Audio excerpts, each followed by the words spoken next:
Aquí estamos de nuevo en Sagua Viva, continuando con el ciclo del fútbol sagüero. Precisamente habíamos terminado en la etapa de 1948-1949, donde había habido cierta decadencia en el fútbol local. Pero en ese año, 49, 48, quizás 50, llega a Sagua un sacerdote, el padre Rodríguez, sacerdote cubano, que se inicia o se lanza de nuevo a trabajar con el fútbol sagüero. Este sacerdote, aparte del fútbol, pues enseñó otros deportes en el Colegio de la Jesuita, que era donde precisamente él vino a trabajar como profesor. Enseñó atletismo, enseñó fútbol, baloncesto, etcétera. Era un atleta en este caso.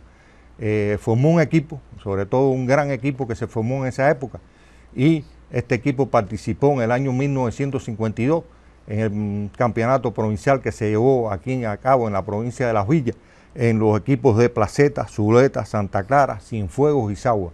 Este campeonato lo gana Placeta. El equipo de Sagua estaba formado por los siguientes atletas: Paquito Suárez, Francisco Suárez Ríos, Papito, Eloy Benavides, Pepín Fernández, Oscar Valdés, José Elías, que era portero, el Gallo, Miguel Ángel López Laurier, Macuto, Arcadio Espinosa, Angelín González, Eduardo Uriarte, José Luis Río, y detengámonos un poco en este nombre. José Luis Río, aparte de un gran jugador de fútbol, después sería con el tiempo el otro gran entrenador de fútbol que tendría Sagua la Grande por muchos años. Otro de los jugadores fue Manuel Rodríguez Lolo, Amadito León, y la mascota era Juan Manuel Río Pinito, que aparece en una foto, que precisamente esa foto que tenemos es la única que hay de donde aparece el padre Rodríguez. En este caso, en esa época, después de este campeonato, pues no se jugaba en grandes campeonatos, es decir, no es un constante de campeonatos aquí en la provincia, sino que se topaba con distintos equipos. Este equipo, ya le decía anteriormente, uno de los buenos equipos sagüeros, pues visita a el equipo de Zuleta y lo derrota 2-1 en su patio. También visita a Santa Clara en el Deportivo Santa Clara y derrotó al equipo de Santa Clara 3-1. Ahí vemos la calidad de este equipo, es decir, que era un equipo que siempre estaba en la élite de la provincia en aquel momento. También juega con Zuleta, en este caso nos devuelve la visita a Zuleta en ese año y caemos 2-0. Después viene Placeta y le ganamos 3-1. Posteriormente, pues este mismo equipo se traslada a Cienfuegos y cae 1-0. Se esperaba en este caso la visita de Cienfuegos, que no llegó a realizarse.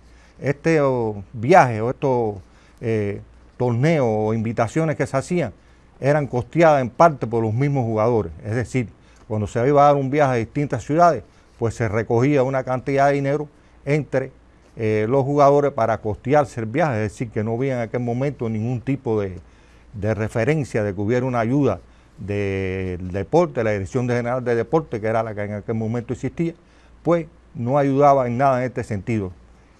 Solamente ellos hablaban, es decir, en entrevistas con distintos jugadores de la época, que había un señor Mario Pesquera, que era el padrino de este equipo en ese caso, que los auspiciaba, es decir, que los ayudaba con los gastos de diferentes equipos, le compraba a veces la ropa, etcétera, y así podían ellos participar en los distintos torneos que se hacían, o invitaciones.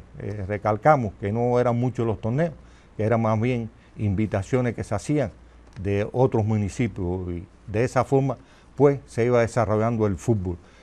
Jugaron contra muchos jugadores destacados de la época, algunos como Zuleta, que tenía a Dagoberto Sosa, el italianito, el enano, es decir, jugadores destacados de la provincia que competían contra el equipo sagüero en aquellos momentos. Siempre se jugó en los jesuitas, es decir, no existió otro terreno en nuestro municipio y tampoco otros equipos como era la pelota o quizás el baloncesto, que había distintos equipos en la ciudad, casi siempre era un solo equipo o se dividía entre dos equipos.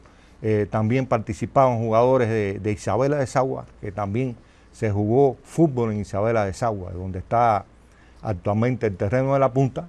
Todavía existe, todavía se utiliza para jugar fútbol en este momento, donde se jugó pelota también, donde se juega pelota a veces. Allí pues existe un terreno que era usada para la práctica del fútbol, y hubo varios jugadores que jugaron aquí con el equipo Sagua. Posteriormente daremos los nombres de todos los jugadores de Isabela que participaron con nuestro equipo y de otros que no participaron, pero que jugaron en el campeonato o en los campeonatos que se hacían en nuestra ciudad. Nos esperamos el próximo viernes para seguir hablando del fútbol sagüero.